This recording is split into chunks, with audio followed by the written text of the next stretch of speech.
Devar, that Yeah. treasure planet from last week sure took a lot out of me. Yeah, it certainly reminded me of something else I should have been watching, to be honest. Yes, but back to my bit. It made me feel empty.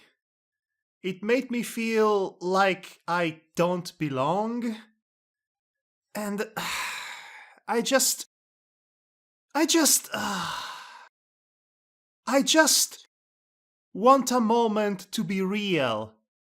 Wanna touch things I don't feel. Wanna hold on and feel I belong. And ow! Can the world want me to change? They're the ones that stay the same. They don't know me, 'cause I'm not here. Na na na na na na na.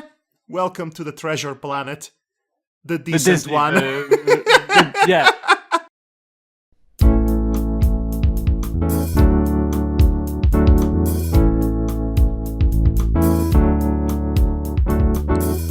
When I look out my window,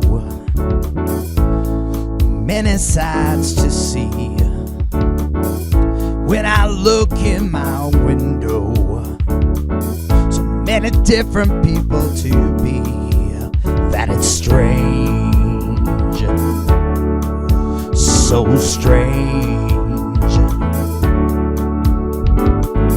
You got to pick up every stitch. You got to pick up every stitch. You got to pick up every stitch. Must be the season of the witch. Must be the season of the witch. Oh, must be the season of the witch.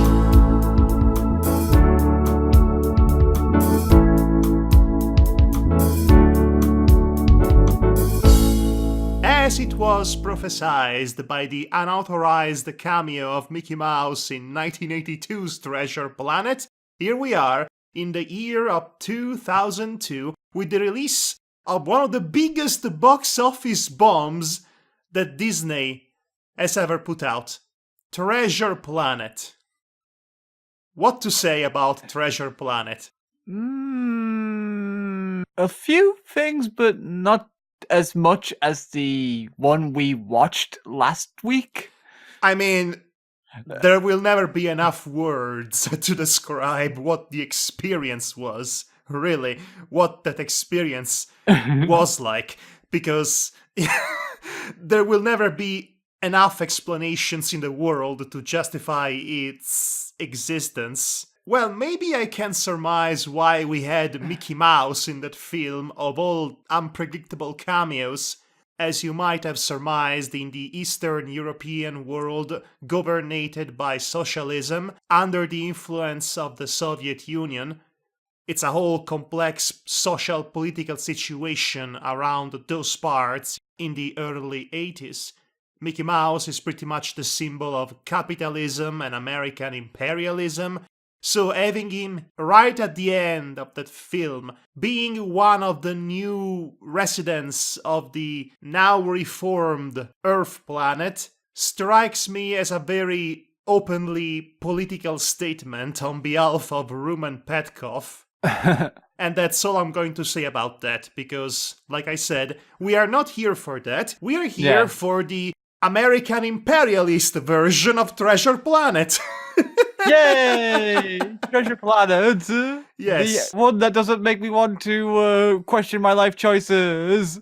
Yes. A Disney film.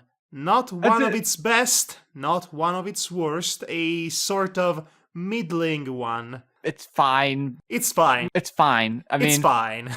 That's the short of it, really. There's really nothing bad about it, but there's really nothing amazing about it compared to their earlier outings. It comes with the territory, really. This is one of the very last traditionally animated Disney films. But considering what the quality was at the time in the early 2000s, it suddenly makes sense that they would eventually favor CGI films, given how good Pixar was doing at the time. Yeah. Of course, early Disney Animation Studios outings in the CGI world were questionable, to say the least.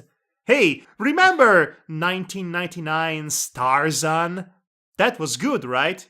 Yeah. Oh gee, next year it's the new millennium, the year of 2000. The future is here. I wonder what Disney is going to put out coming December. Dinosaurs. Yeah. Look, if I wanted to see a bad version of The Land Before Time, I would watch one of the 12 sequels it had. Yes, all of the 12 sequels. Okay, back on track. Yeah, Treasure back on track. Planet.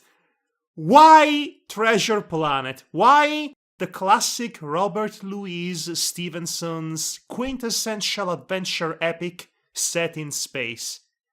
Why indeed? Yeah, why indeed? That is a good question, considering that it's quite odd that two versions of Treasure Planet, basically spacefaring in it. Yes, by either a cosmic coincidence or a giant conspiracy. Put on your conspiratorial goggles, Devar. We are diving in. Not really. There isn't really much information outside of what's already publicly available about this film. It was originally pitched in 1985 by Ron Clements in the same meeting in which The Little Mermaid was pitched. Guess which film ended up being made and began the Disney's Renaissance, and which one was eventually made and almost single-handedly killed traditionally animated Disney features. During this development as well, not during the development, but rather in the early days of in the early, where every the time idea was floating in the ether of the subconscious mind. Yeah, that's it. That's it. Okay. They kept on pitching the idea, at different points, and it wasn't until like Hercules, that they basically were made a deal to say we can do Hercules, but only if we can do Treasure Planet afterwards. Oh yes, I'm aware of that story. Oh boy, that deal paid off. The film took about 4.5 years to make. For Disney standards, that's actually not as atypical as you might think. You know that one 2 seconds long scene in Hercules in which our favorite big boy is being trapped by all the Hydra heads? Yes. That scene at the time took 2 years to make. That scene Wow. alone, that's impressive. That is very impressive to say for that one scene. Yes, with the then available CGI technology. Unfortunately, most of the CGI in that film has not aged very well. Especially the Hydra, which is sad, considering how much work went into that one frame, really. Yeah. So as I was saying, the thing took 4 years to make. And I remember reading online about what went into the whole process at the time. They basically really wanted to infuse the movie with a sense similar to, let's say, Steven Spielberg. Oh yes, they wanted to move the cameras around, sweeping them, or at least they give them a proper cinematic effect like a Steven Spielberg film would be. That was a mistake, because animation should not try to be like live action. Animation has its own unique strengths and can do things that live action can't. Personally, in my own personal philosophy, that feels very wrong-headed, but... Yeah, in other words, animation should not be trying to emulate But they works in wanted other to do medium. that. The point is that they wanted to make a Steven Spielberg-like film. Yeah. Except animated. Yes, which is not a bad thing at the time. It was just an idea they wanted to try out, and they really wanted to put their creative process into that. Clearly, in order to accomplish that, they would have to use a lot of CGI. It was actually something that they really wanted to do, even in the earliest days, but The technology was yet to be there. by process of fate, I would probably put it. That's an interesting way of putting it. Yes, by process of fate, the technology came to the right point at the right time for them to utilize it for their own creative measures. Yes, and the end result was fine. Treasure Planet. Yes.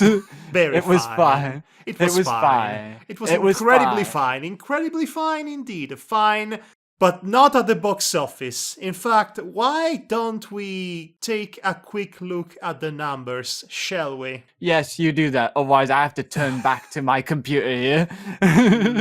Otherwise, the construct of your entire life might fall apart. Like badly dated CGI technology. The budget was $140 million. Yeah, that included advertising as well. You know how much it made back? Please do tell me. I know, but $109.6 million worldwide. that meant they actually made a $79 million loss.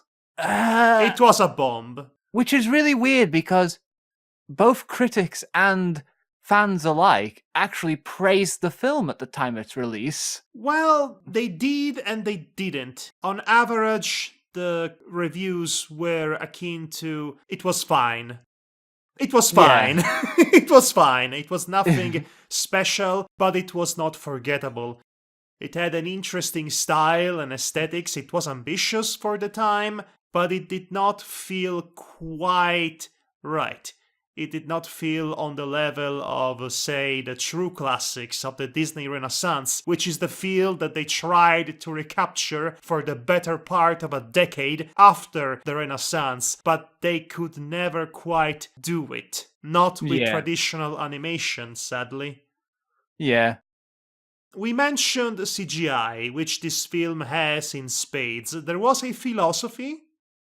Yeah.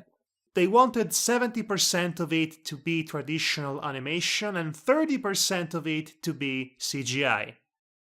They actually went for two different styles of CGI. Basically, they went for the typical CGI you see in the film. So basically, you have fully modeled ships and crates and all that.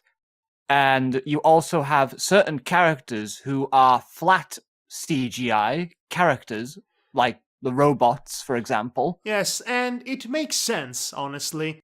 I think the futuristic setting lends itself relatively well to the CGI technology without it being too out of place, or at least feeling too out of place.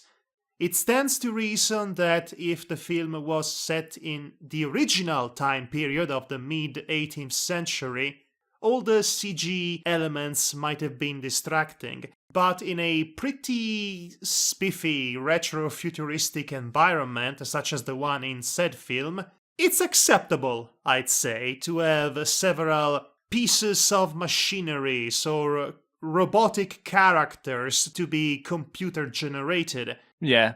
After all, CGI was the animation technology of the future, so it stands to reason that they would use it to animate things and objects that would not exist in present-time reality.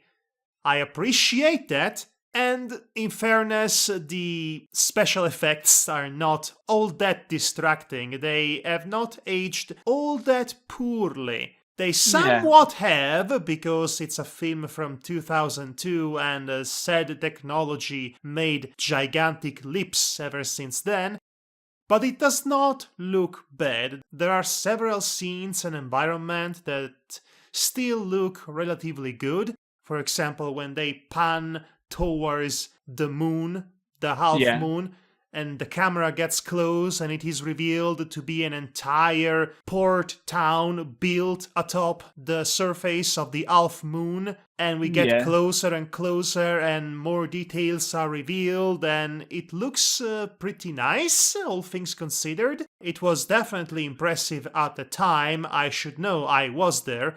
I watched this film in the theaters. Yeah, I didn't watch this film until a couple of years back with my fiance, so that was my first viewing of the film. This film has a somewhat special place in my heart, mostly because at the time the yearly Disney outing was still an important event, at least for me. It was the big Christmas release of a Disney film. Because I grew up during the Disney Renaissance and post-Disney Renaissance, I wouldn't miss a single Disney film every year.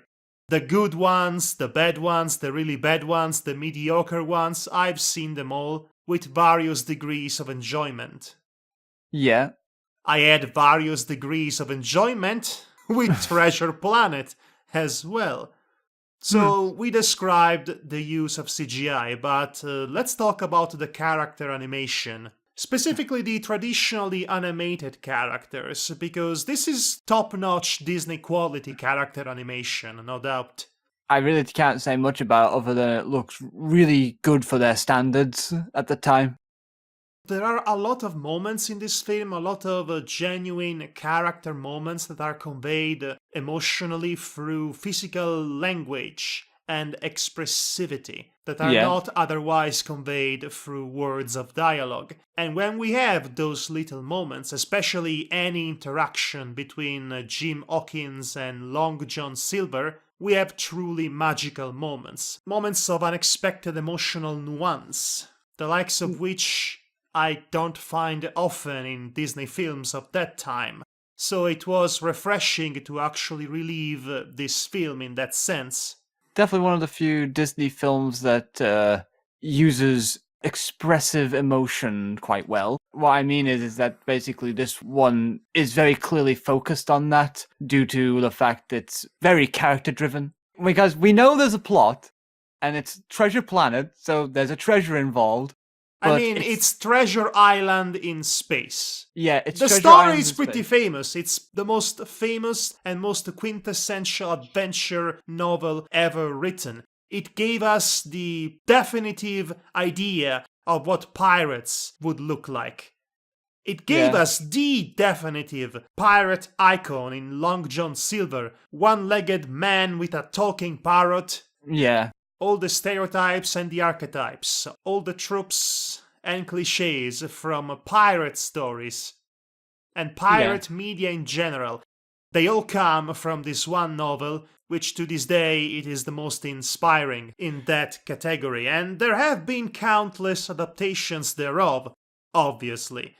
And in almost all of those adaptations, the good ones at the very least, in all of those adaptations, the one main focus is always the relationship between Jim Hawkins and Long John Silver, because that was also the focus of the book. Now, the book was essentially a coming-of-age story for young Jim Hawkins. He had his own hero's journey, and the sprawling adventure, the hunt for the MacGuffin treasure, was used as a backdrop for the emotional and personal journey of the main character, as coming-of-age adventure stories are wont to do.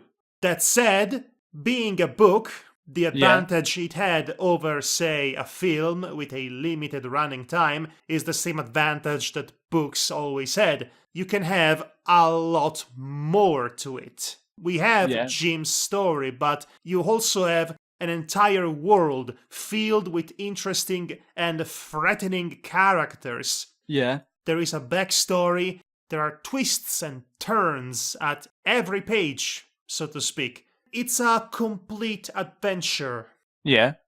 The problem with the film, as in the problem specifically with a Disney film of the time, is that they are always 90 minutes long. In order to fit a long story like Treasure Island, they had to cut some things and reduce some other things. Yeah, I actually did read on a couple of cuts they made in the film. For example, they cut one scene with Jim Hawkins and an alien child to basically show that sensitive side of Jim Hawkins. Another one they cut is more of a questionable, thing to do with aliens giving birth and such. Okay, well... Yeah, because this is for the ending of the film, but apparently a line was cut where a male character says that basically he gave birth to children despite being with a female, and Disney were not quite happy with such a line being in the film. Okay, that's a weird bit of trivia, but I was referring specifically to what Disney did in this film and what was presented in the text. Because, I know. I just thought that it'd be interesting to share a couple I found out. Yes, that is fascinating, no doubt. You made me lose my train of thought. Sorry. But regardless. So, back on track. There are many, many characters in the book. And obviously, for reasons regarding time, they had to cut many characters and their own stories. And in one case, they've merged two characters into one character. Oh yes, they merged George Merry, the second in command of Long John Silver's crew, with that one pirate that Jim has a dramatic confrontation on the boat in the book. Another character they've merged together was two particular characters, I forget their names, but they would form the character Dr. Doppler.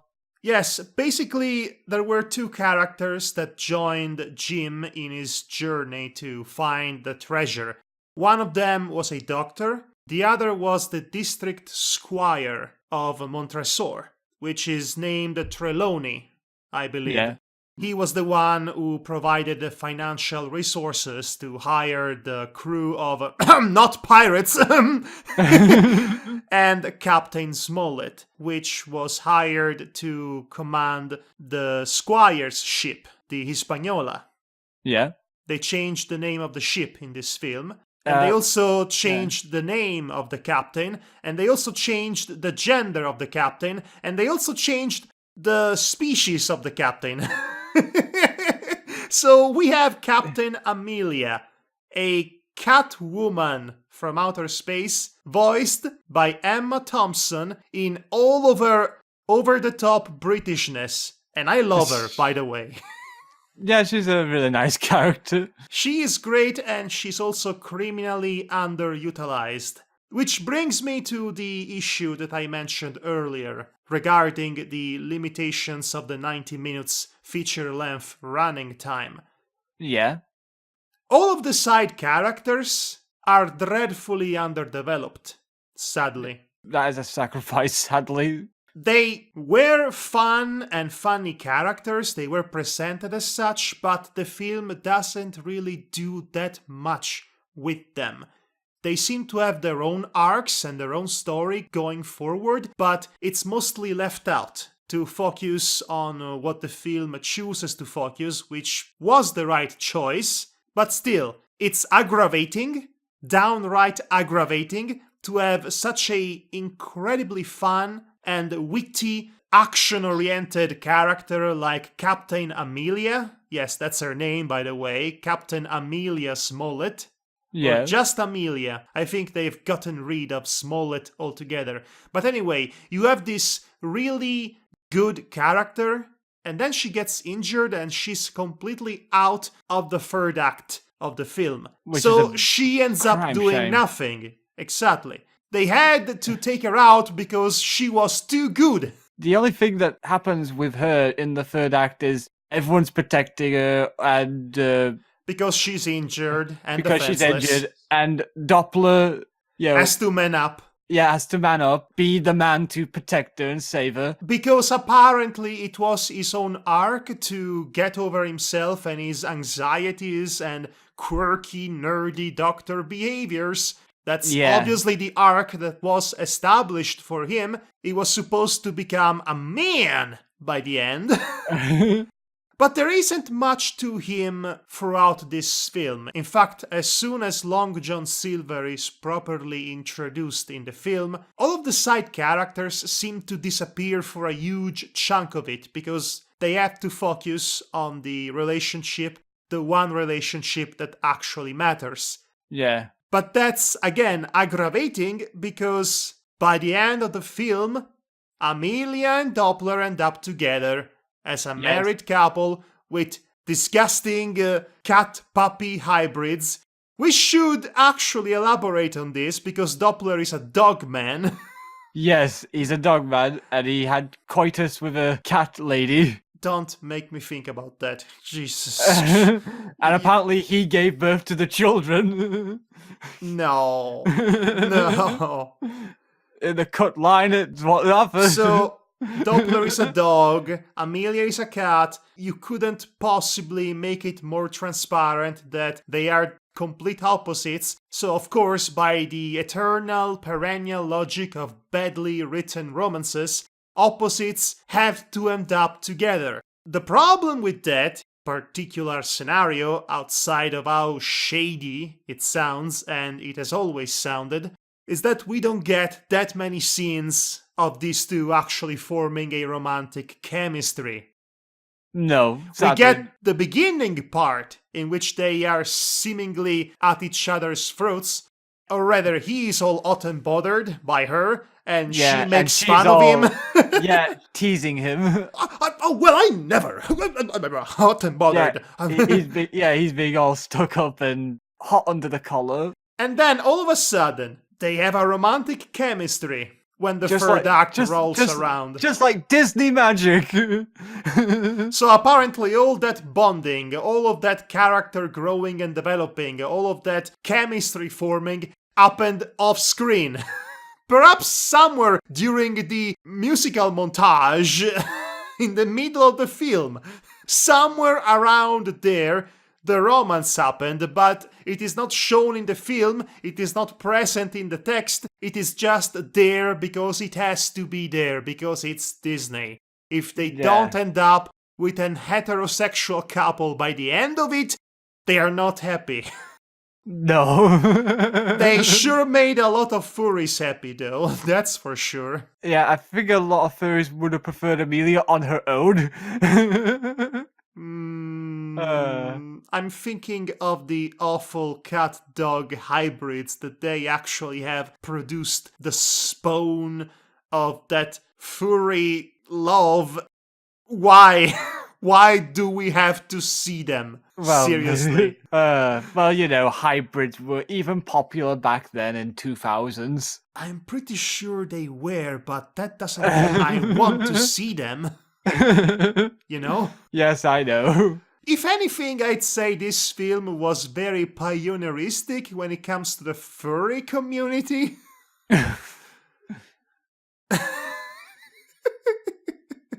Oh boy. Right, so that's the problem with the side characters, and take that issue we just mentioned with Amelia and Doppler and extend it to every single other character in the cast. Yeah. The villains are underdeveloped and uninteresting. Jim Hawkins' mom was a good character, but we don't get much of her because the story doesn't have much of her to begin with. Yeah, she's only there in the beginning to basically tell him, okay, you could go. I guess you can go have your coming-of-age adventure and come back as a better version of yourself. Yeah. You freaking main character, you. You freaking lowlife of a main character. Let's talk about how the setting does its science fiction. So the intentions of John Masker and Clements, when they were making this film, they said they wanted to avoid the cold steel and basically the lonely feeling of whatever science fiction has done in the past.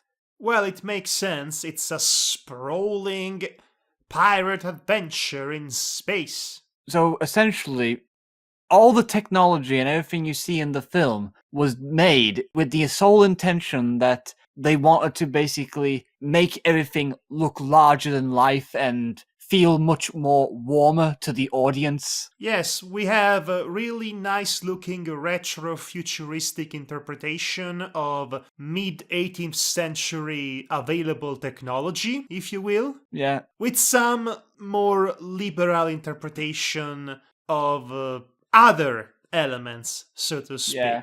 It's not steampunk. Nope. It is retro-futuristic, as in a savvy mixture of elements from the past with elements from the future. We had traditional-looking 17th century ships, but they have gravity fields, combustion engines.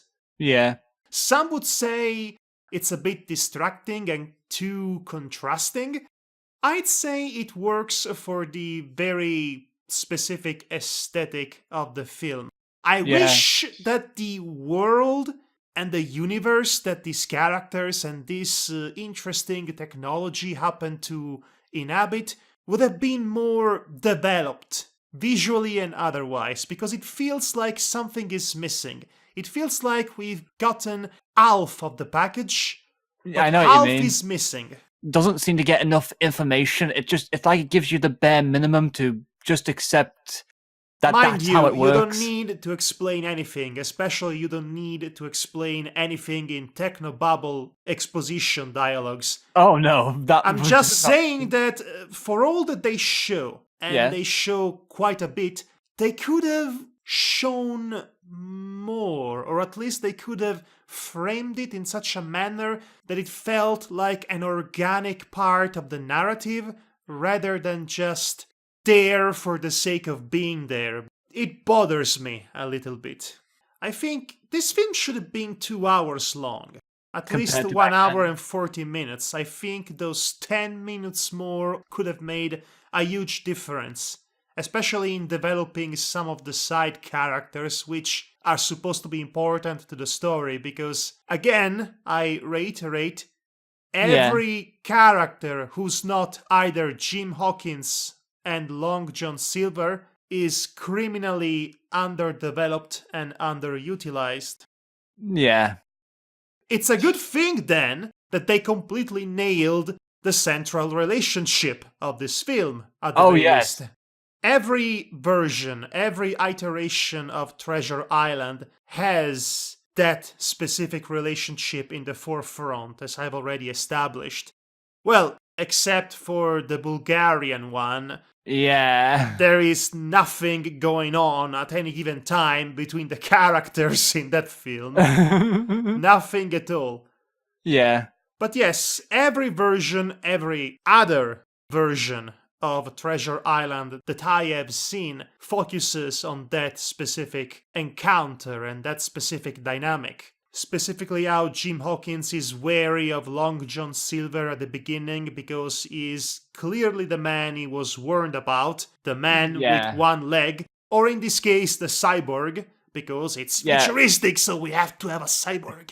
Yeah, the one with the cyborg hand. Yes, he's suspicious and wary of him, but then he lowers his guard and he eventually ends up viewing him as a surrogate father figure. Yeah, they had a few nice scenes here and there, I think. Yes, that's present in every version. I especially remember with fondness the Muppets Treasure Island version, the one that had Tim Curry as Long John Silver.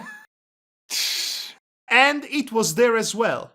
When it comes to Silver, that's even more interesting because since most of the story of the book is told from the perspective of Jim, we don't quite know if Silver was affectionate towards the boy or somewhere along these lines. It is usually left to interpretation. Yeah. Many of said interpretations would have Silver actually being pretty unredeemable from start to finish. Right. Not the Disney version, though. Oh, no. No. I like to talk about Long John Silver because in this version, he's very charming. They went all out in making Silver the most sympathetic and flawed character they could possibly make. I was surprised about this at the time because knowing Disney's track record up until that time, I was expecting them to have a fully evil Long John Silver.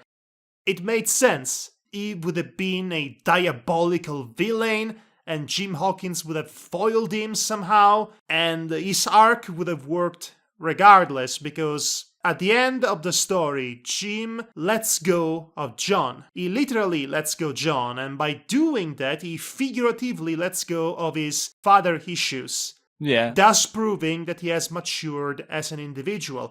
Something like that happens in this version as well, but the context for it is a bit different in a good way. They decided instead, refreshingly, to portray John Silver as a legitimate surrogate father figure. Yeah.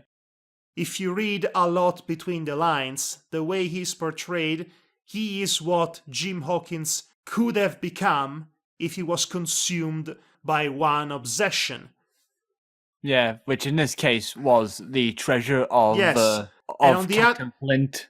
And on the other hand, Long John clearly sees himself in young Jim, a younger version of himself, one with dreams and aspirations yet to be tainted by the cruelty of life. Now, all of this, it is not openly stated or said in the film, but that's the beauty of it. It's hidden between the lines, in between the way these characters interact with each other, the physical language, the beautiful character animation. There are plenty of moments that mean a lot from an emotional standpoint. And it's great. It's all good. Yes, definitely is great how it all comes together. And it's especially good considering what they changed about Jim's story. And this is important. Yeah, because I did not read the original book. Well, I read it. It was more than 20 years ago, mind you, but I will never forget the key points. Yeah. Jim has father issues.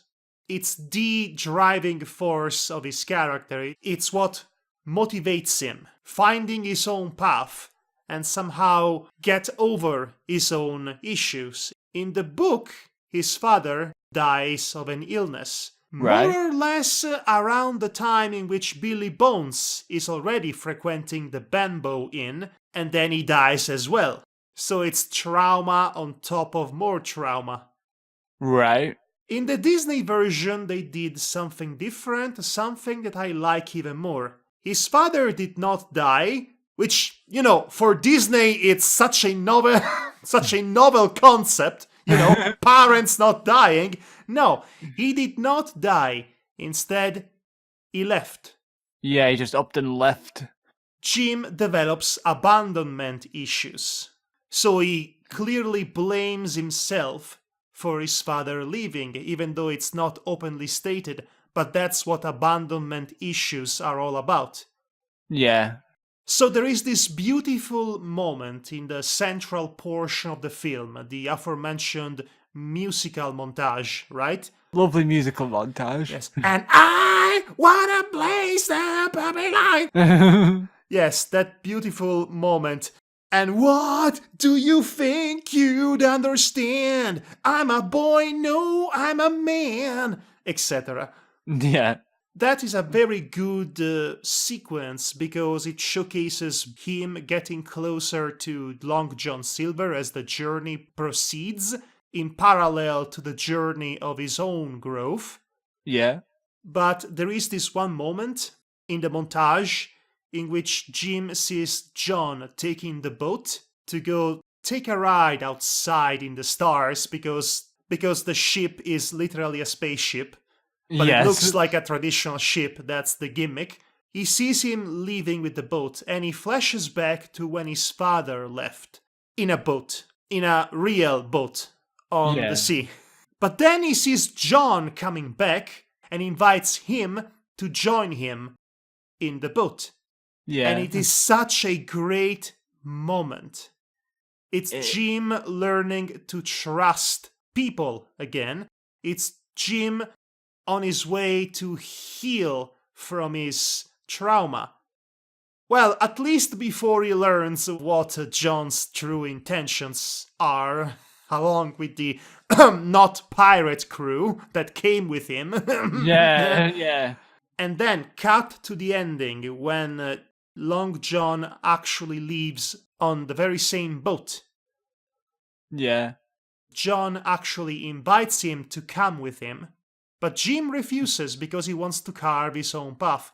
Similarly to the book, that is the moment in which Jim has truly grown up as a character, as an individual. He has gotten over his trauma, his abandonment issues, and is now ready to live life anew. By letting go of John, he lets go of his father. But at the same time, John has also become a better father than his actual father could have ever been. One last thing before I concede you the word, because I realized I've been talking too much. No, it's okay. Long John also had a similar scene moments before this one, in the climax of the film, in which he had to let go of his own lifelong obsession with the treasure in order to save his surrogate son, which he had legitimately come to view as someone important to him. I love these two contrasting yet similar arcs, and I love this relationship that basically makes the film. Yeah, I really like it as well. The characters definitely have complemented each other with the similarities and the contrasting between such different scenarios, but both coming back to trust. They are both different versions of each other. They also have similar character quirks, as a very specific scene demonstrated when they first met each other. They have a sensible side to them. The difference is that John is the product of a lifetime of wrong decisions, finally redeeming himself, while Jim has his entire life before him, but he was just about to make wrong decisions based on his own personal issues that he was not able to get over, because he was a teenager. Let us remind you that Jim is basically a kid. Yeah, he's about 15, I believe, in this film. Yes, and honestly is one of the most sympathetic and likable teenage protagonists I've seen ever. He could have easily been intolerable. Yeah, because, he starts off as the troubled... As a rebel without a cause. Goes Yes. on his solar flyer, going across CGI expanses and causing damage. Getting arrested by robot cops. Yeah. Worrying his mother, who Yeah. does not know what to do with him anymore, because it has been hard being a single mother to a kid with abandonment issues. And then there is Jim feeling awfully guilty for what he's putting his mother through. I do like the relationship between him and his mother, by the way. This is all about him and Silver, but that bit at the beginning about him and his mother and what they are both going through emotionally and psychologically, that was good, and I wish there was more of it. Yeah, it would be nice if there was more of her. I would have loved that she joined him in his journey, but let's be honest, her presence would have undermined his character growth. As much as I hate to say it, because she would have been there at every single moment to be a distraction from his bonding with Silver. So it's probably for the best, really, that they needed the time apart. Yes, she is not there simply because by design she cannot be there. Yeah. Is there anything else we want to say about this film? Oh! Yes, of Yeah? course! How could I ever forget him? Which character we're talking about now? The Martin Short robot. You mean Ben? Ben. B-E-N. Ben? Yeah, the one character who comes in late in the film. So Ben, in the original novel, the hermit Ben, was one of the original members of Captain Flint's crew. He was the inspiration, among many others, for Herman Tufrot from The Secret of Monkey Island. Yeah. A old kooky hermit. That's Ben's character, and it's played up to 11 by Martin Short, whose performance annoys me in ways that are hard to define. I'll be honest with you, Ben, design-wise and performance-wise, he looked like a character that should be in Robots, not in Treasure Island. He should be along an entire cast of incredibly annoying characters, not in a film that's decent. Yeah. To be honest, Ben's character as a whole felt highly unnecessary, to be honest. No. They had to have a Ben because it's the character that guides and helps Jim and the survivors. Yeah, but I guess towards the treasure. I guess other than that sort of thing, he didn't really do much other than just be, well, Ben. Look, they needed the annoying comic relief sidekick, even though they already had the cute, dumb animal mascot in Morph, the shape-shifting alien parrot, Yes. and every single other unimportant crew member. They also had to have Martin Short as a loud robot. I did not care for him. I did not care for him at all. I still stand by. I felt he was unnecessary in the way he was portrayed anyway. Well, they needed him for his hideout. Otherwise, they could not have had that dramatic standoff with Long John Silvers and his mutinous crew, Yeah. which would eventually lead Jim to board the ship at night and have that one dramatic confrontation with the giant scorpion Spider-Man. You mean Scorp? Yes, whomever that was. Yeah, that would be Scorp, I believe, if you're... I am very disappointed that he is the closest thing we've had for a proper villain in this film. Because, yes, this is also another sad aspect about this story. There is no proper villain, overarching villain in this story. No. Usually that part is relegated to Silver, but it was made too sympathetic, too emotionally sincere right off the bat to be a bad guy. So basically they had... You cannot buy for even 1 second that he would be the villain. Yeah. So essentially they got another character by the name of Scorp, who, as Madhog's already said, is like a scorpion-like looking creature with crab-looking claws. He looks rather intimidating. Yeah, but and there has isn't that much to before. him. There's not many scenes with him in it, and he's playing like second fiddle to John. Well, obviously. For obvious reasons, but then becomes the main antagonist for like 1 or 2 scenes. I mentioned before the character of George Merry. He was the second in command, and he eventually leads a mutiny against Silver in many versions I've seen. So he could have been that character, and he could have been the main villain. But instead, he was dealt with early on compared to when the climax happens. Yeah. Inside the planet, with the loot of 1,000 worlds. It looks fine, I guess. Yeah, I mean, it's just the overall size of the treasure. Well, the amount, I should say. If I am being honest, I am sad that Captain Flint had to be dead in order for this story to happen, because the few seconds he was on screen at the very beginning of the film, I think his design was very good. He could have been such a believable and threatening villain if he were to be present in this film.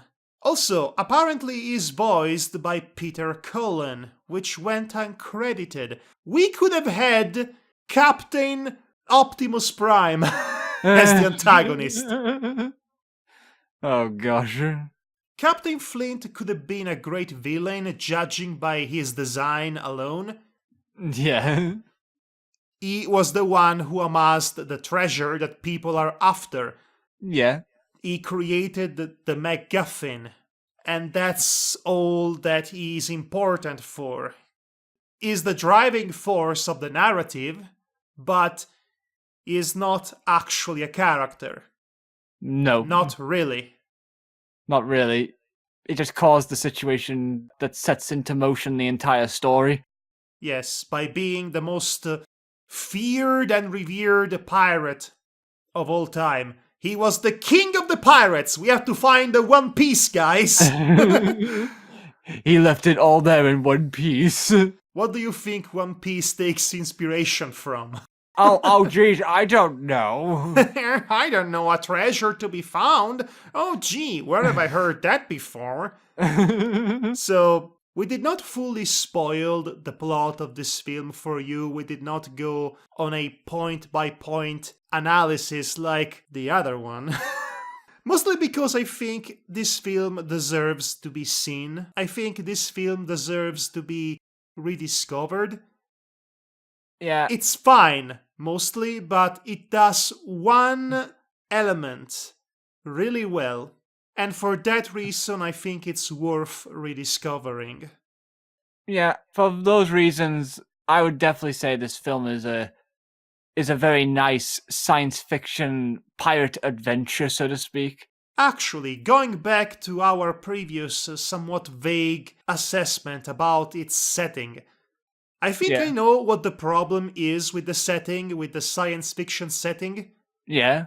It doesn't really add that much to the narrative. I mean, sure, there is a point in the film in which they come across a black hole.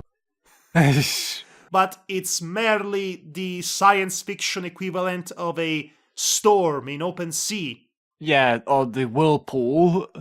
The whirlpool, exactly. There is a point in which they open a passage through teleportation to the center of the planet, which also links to other worlds, which I guess served the purpose of a quick plot escape, literal plot escape, but the narrative is pretty much the very same that it has always been, for the most part. The science fiction aspect is there, but it does not feel like it's a part of the story. It's incidental to the story. It's tangential to the story. There are a few times here and there in which they do something creative with the technology they have, like Jim playing around with his retro-futuristic hoverboard. Yeah. But as far as the plot, the main plot, it's a gimmick setting. Yeah. Isn't it? Pretty much. That's the problem. It's a gimmick setting. Mm. I think this film might have been more successful if it were set in the original time period. I am not saying that I dislike the science fiction environment and the special effects, how everything is portrayed. I am merely saying that aside from looking impressive and pretty, all of that is not really part of the Treasure Island, or Treasure Planet, if you will, story. Yeah. That's a shame. I don't know how they could have better implemented the setting within the narrative without compromising the narrative, but this was not it. Yeah. I mean, it's fine enough as it is, but, you know. It's fine. It's fine. It's fine. It doesn't get in the way of the narrative. I guess that's good. At least it does not get in the way. It's not terribly distracting. It's not very invasive, yes. So you'll be forgiven if you forgot that you're in a spacefaring adventure. But at the very least, they have gotten the central relationship of the story perfectly, I dare say. I have never seen a version of that particular dynamic between Jimbo and Long John Silver, voiced by Brian Murray, by the way. Yeah. I never seen that particular dynamic portrayed in such an emotionally sincere manner, the way Disney did. Which was refreshing, to say the least. It was very different and lovely for those reasons. Yes. This film is worth watching just because of that. And also because John Silver is a riot. As an all-around character, John Silver is the MVP of this film. Yeah, I actually did like him the most in the film. He's got a Yes. lot of character, lots of personality, very charming. He's also a cyborg, as we mentioned, so he has parts of him that are CG mechanics. There are parts of him that are mechanical in nature, but they look really good on him. Yeah, even if they are CGI. Like in the first scene that you see him in, he's cutting up a lot of stuff, and you can see how his mechanical hand is at work. Yes. In the kitchen, and it looks fantastic. Yes, even to this day, it looks pretty good. So I was sold on him instantly. Which is good, because if you're not sold on him and Jim, then this film would have been a complete failure for you. Yes, because otherwise you had no one else. Yes. Well, I would have watched a film about Captain Amelia, because she's great, and she could have used so much more screen time and scenes altogether. I wish that could have been a thing, really. It's too bad that they spent so much money on this film, you know, including, the marketing. With all the marketing they went through and, so much wasted money, they basically ended up making a flop of itself, meaning they could not make a sequel to this even if they wanted to. I don't want Disney sequels, period, but yes, I see what you mean. Yeah, because, I wouldn't have watched this proposed sequel. You can't make a sequel of Treasure Island! What sort of preposterous arrogance is that? Are you kidding me? Well, I read this, apparently there was a proposed sequel they wanted to make, where Jim, another character by name of Kate or something, and Long John Silver would team up to stop Ironbeard from freeing some sort of prisoners from a long-lost planet or something. I actually forgot what it was called. I can see it now. Made for TV budget, direct to DVD marketing. Yeah, pretty much. Mwah! I would not have gone for that. I would have gone for a side story sort of thing with Amelia. Although, I'll say this. Yeah. Treasure Island might be its own story, its own self-contained adventure that does not need sequels. Yeah. However, the science fiction setting of this particular film could have used a bit more of expansion and expanding in general. So, more stories set in said universe would have been fine by me. Yes. As long as they are not Treasure Island. They could have been, other books by Robert Louis Stevenson. 20,000 Leagues Under the Sea Stars. Dr. Jekyll and Mr. Jupiter, I don't know. Something like that. You could have remade every book by Stevenson into a story set in this fictional universe. Imagine that. I think that would be really cool if they did that, take all the stories and put it in this one sci-fi universe. Or maybe they could have just left it alone because it was a flop.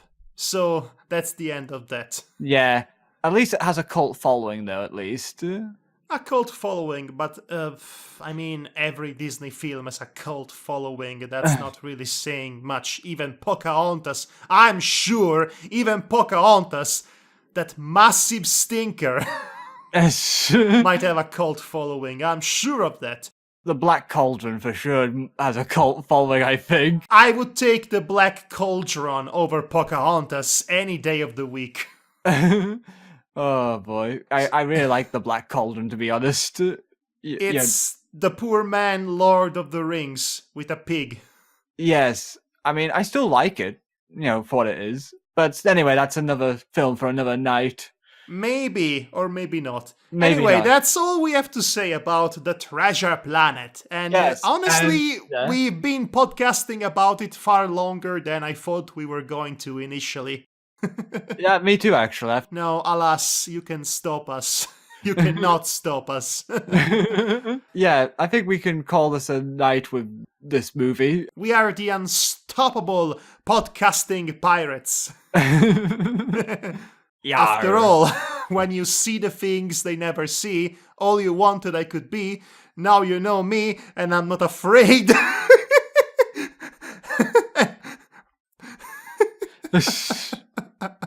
And I want a moment to be real. Wanna touch things I don't feel. Wanna hold on and feel I belong. I love that song, by the way. I couldn't tell. even at the time of the original theatrical release in Italy, when it was dubbed over by a local singer, I still enjoyed it so much because the bass was so strong. Yeah. Anyway, so this has been our review of Treasure Planet, the decent one, Yes, the the decent watchable one. Final thoughts? It's fine. It's It's fine. It's fine. It's fine. Yeah, it's fine for what it is. It's fine for what it is, indeed. So, let me position myself like Captain Planet. So, you've reached the end of this podcast. It's time for the plugging. You can follow me on Twitter at Adriano Bordoni1, and you can follow Devar at Devar Akvaron. subscribe to our YouTube channels. Mine's Madhog Master. And I'm the Fellow Bravers Productions. You can get the audio MP3 files of this podcast of ours on my Patreon at patreon.com/madhog, and you can choose to support us by sharing this podcast around and all of that. I guess that will do it. Yeah, that will do it. Next time, we are going back to our hero, Chuck Jones, to review a film that Devar wanted to talk about in a long time. Oh yes, I certainly did. We are going to review The Phantom Toll Booth. This should be an interesting outing. You're going to do most of the work this time around. I'll see what I can do, but you know me and my words. Well, that is why you have me editing you.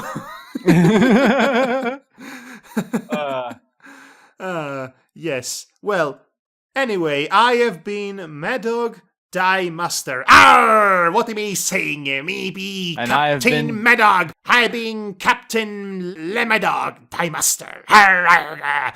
With me parrot Devar Arkvaran. Arr. At least it's not tiny. All right, which one of you turned on the blasted parrot? You don't turn me on, that's for sure. Oh my gosh. Oh, we didn't even talk about Billy Bones in this film. He dies. Well, And- of course he well, dies. He and always dies. There and isn't a single version of the story in which Billy Bones does not die. This was the last role the voice actor for Billy Bones actually did. Oh, Before that his is tragically ironic. Ugh. Also, he was an iguana man. So Yeah. there is that. Also, you'll never get them up, Black Dog! I'm gonna give you the black spot. No, not the black spot, Black Dog! Okay, I'll give you them up. And you know what you can do with them up? You can shove it where good night, everybody. Take care, buddy. I want a moment to be real in the black hole. Certainly.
wow, our podcast is exactly 90 minutes long, like the length of the actual film. Well, now it's not anymore, but since we're talking. I mean, it's not going to be anyway, because I'm going to cut it down significantly and editing it and all the things I do that I am never thanked for. It's an ungrateful job, but somebody has to do it. Thanks. Am I right? Thank you. That's nice of you. I was going to do a whole bit in which I pretended to talk to Morph, the stupid, annoying, shape-shifting blob that we didn't even talk that much about. But you ruined it by being kind. Thank you for that. Yeah. You killed me with kindness.